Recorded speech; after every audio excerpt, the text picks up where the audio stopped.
সারাদিন ধরে নানান রকম বিশেষজ্ঞদের মতামত ইত্যাদি আমি শুনে আপনাদের সামনে এলাম। যেটুকু মানে এক এক লাইনে যদি বলতে হয় পরিস্থিতি, তাহলে সুপ্রিম কোর্টে ইডির মামলা শুনে মহামান্য বিচারকেরা যা তাদের যা গতিবিধি তাতে বোঝা যাচ্ছে খুব বাজেভাবে ফেঁসে গেছে।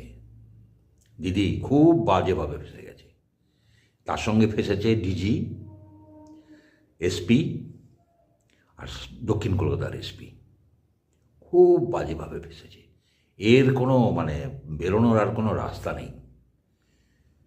অনেক অনেক কথা বলছে, কল্যাণ এরা তো বলবে, এদের তো এটাই কাজ, এরা তো বলবে। আর সবথেকে বড় কথা, দুই হনু, সুপ্রিম কোর্টের দুই সুপ্রিম হনু, কপিল আর মনু, বেশ মিলে গেল ছন্দে। সুপ্রিম কোর্টের দুই হনু, কপিল আর মনু, ওদের দুজনের ফালতু যুক্তি সুপ্রিম কোর্টের মহামান্য জাজেরা ফু দিয়ে উড়িয়ে দিয়েছে। বলে হাঁটাও হাঁটাও, এইসব চলবে নাকি? কলকাতা হাইকোর্টে যে প্রথম দিন যে মাদ্রামো হয়েছিল, সেটাও সুপ্রিম কোর্ট বলেছে এসব কী হচ্ছে। ওটা দিল্লির যন্তর মন্তরের সঙ্গে তুলনা করেছে, যেন যে বলা যায় যে মাছের বাজার, আমাদের বাংলাতে বলা যেতে পারে। হাইকোর্টটা কি মাছের বাজার বানিয়ে ফেলেছে? তো এই যে জালে যে দিদি নিজের তৈরি জালে যে নিজে জড়ালো, এখান থেকে বেরোনো মুশকিল আছে। আমি বারবার করে বলে আসছি, অনেক বামপন্থী এবং তৃণমূলপন্থী চটিচাটারা বেশ নানান রকম মন্তব্য করছিল।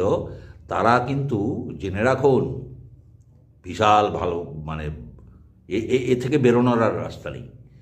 ভোট এসে গেছে, এসআইআর নিয়ে দাঙ্গা লাগানোর মন্ত্র দিয়েছে, দাঙ্গার চেষ্টাও চলছে। এসআইআরকে আটকে আপনারা কি করবেন? এসআইআর ছাড়া ভোট হবে? এসআইআর পুরোপুরি কমপ্লিট না হলে ভোট হবে? হবে না। যত এইসব করবেন তত আরও নিজে মাছ, জানেন তো, যখন জাল গুটিয়ে আসে মাছের লাফালাফি বেড়ে যায়, তো ঠিক তাই। আরেকটা দেখবেন, মাকড়সার জালে যখন পোকা পড়ে, সে যত ছটপট করে তত বেশি জড়িয়ে যায়। ঠিক সেই অবস্থা হয়েছে আমাদের পশ্চিমবঙ্গে আমাদের দিদির। ভাইপো চুপচাপ, যতই চুপচাপ থাকো তোমাকেও টানা হবে। আর শুনলাম 200 নাকি ইডির অফিসার কলকাতায় এসে নেমেছে। কি করবে কে জানে, ভগবান জানে, আমি জানি না। আপনারা যদি জানেন বলবেন।